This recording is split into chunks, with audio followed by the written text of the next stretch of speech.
జనగామ జిల్లా station ఘనపూర్లో Indira వర్గీయుల media సమావేశం. అధికారంలోకి వచ్చాక కాంగ్రెస్ కార్యకర్తల బ్రతుకులు బాగుపడతాయనుకున్నాం. వేరే పార్టీలో గెలిచి మా పార్టీలోకి వచ్చిన కడియం మాపై పెత్తనం చేస్తే ఎలా? మేము జెండాలు మోసి జనాలను ముఖ్యమంత్రి సభకు తరలిస్తే కడియం వర్గీయులకు స్టేజి పాసులతో సహా విఐపి, వివిఐపి పాసులు. ఇందిరా లేకపోతే స్టేషన్ ఘనపూర్లో కాంగ్రెస్ లేదు. మేం పదవులు కాంట్రాక్టర్లు అడగడం లేదు. పార్టీలో మమ్మల్ని గుర్తిస్తే చాలు. ఎమ్మెల్యే కడియం పద్ధతి మార్చుకోకపోతే గాంధీభవన్ కు వెళ్తాం. అవసరమైతే ఢిల్లీకి వెళ్లి ఆందోళన చేస్తాం.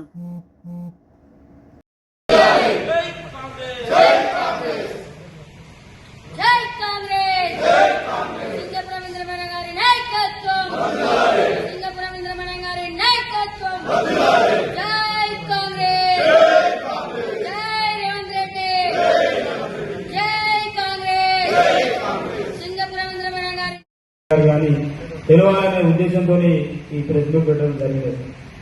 ఎందుకు ఈ ప్రెస్ మీట్ పెడతామంటే నియోజకవర్గం 7 మండలాల ముఖ్య కార్యకర్తల సమావేశం ఏర్పాటు చేసి మరి మీడియా ద్వారా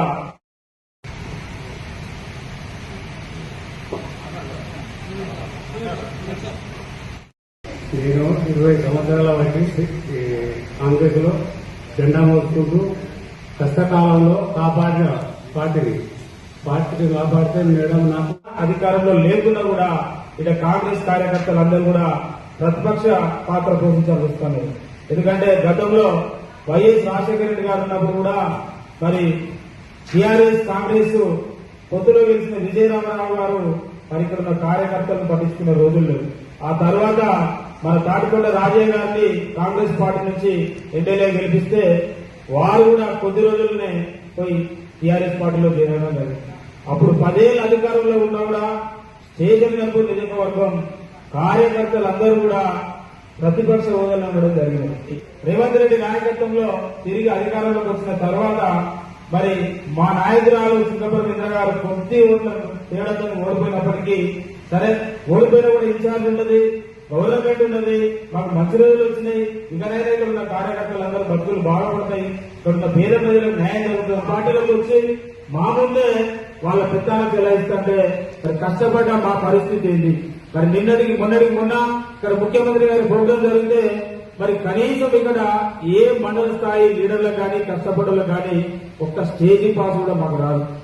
కేవలం వాళ్ళతో పార్టీలో చేరిన వాళ్ళకే స్టేజీ పాసులు ఉంటాయి, వాళ్ళకే విఐపి పాసులు ఉంటాయి. మరి మేము జనాలను తరలించే వరకు మరి జెండాలు మోసే వరకు మీటింగ్ల వరకు మా పని అవుతారు. మరి మేము కష్టపడే పార్టీ కోసం సేవ చేస్తే కాంగ్రెస్ పార్టీ సిద్ధాంతాల కోసం కష్టపడి మేముంటే కాంగ్రెస్ పార్టీ లైఫ్ కాకుండా మేమున్నాం. మరి వివిధ పార్టీలలో పదవులు అనుభవించి డబ్బులు సంపాదించుకొని మళ్ళా మా పార్టీలోకి వచ్చి మా మీద పుట్టాలను చెలాయిస్తున్నారు.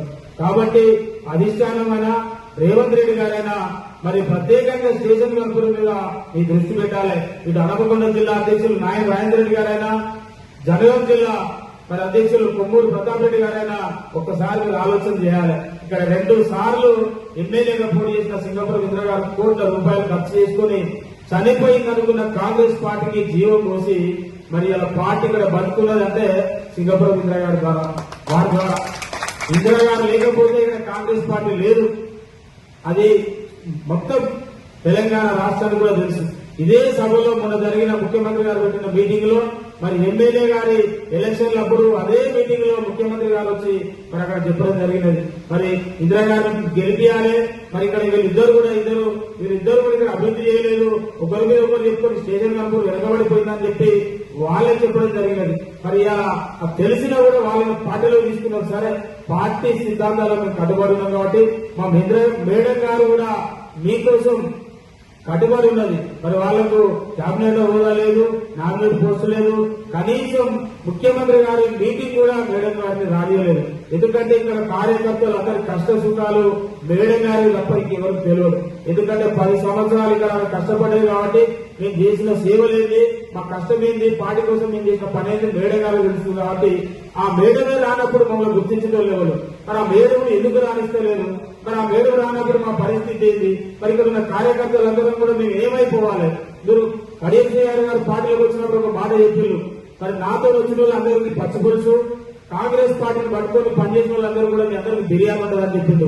ఇలా బిర్యానీ కాదు, పచ్చిపులుసు కాదు, ఎల్లిపాయ కారం కూడా లేదు ఇలా కాంగ్రెస్ పార్టీని నమ్ముకుంటున్నాం. మరి ఇట్లాంటి పరిస్థితులు ఇక్కడ కాంగ్రెస్ పార్టీ కోసం నమ్ముకొని మేము ఉంటే మాకు గుడ్డుసుగా మిగిలింది. సరే మమ్మల్ని పదవులు అడుగుతలేము, మేము కాంట్రాక్టర్ అడుగుతలేము, పని చేసినందుకు మమ్మల్ని గుర్తించండి, మరి పార్టీ కోసం సేవ చేసామని చెప్పి మేము అడుగుతున్నాం. కార్యకర్తలు అందరూ కూడా గాంధీ భవన్ పోయి మరి కొత్తగా వచ్చిన ఇన్ఛార్జి మీనాక్షి నటరాజన్ దగ్గర మరి మా విన్నపాన్ని మరి తెలియజేయడం జరుగుతుంది. అదే విధంగా ఇక్కడనే కాకుండా కూడా ఢిల్లీకి పోవడానికి కూడా మేము సిద్ధంగా ఉన్నాం. ఎందుకంటే మేము పార్టీకి సేవ చేసింది మరి మామూలు సేవలు కాదు, జీవితాలు అర్పించుకున్నాం.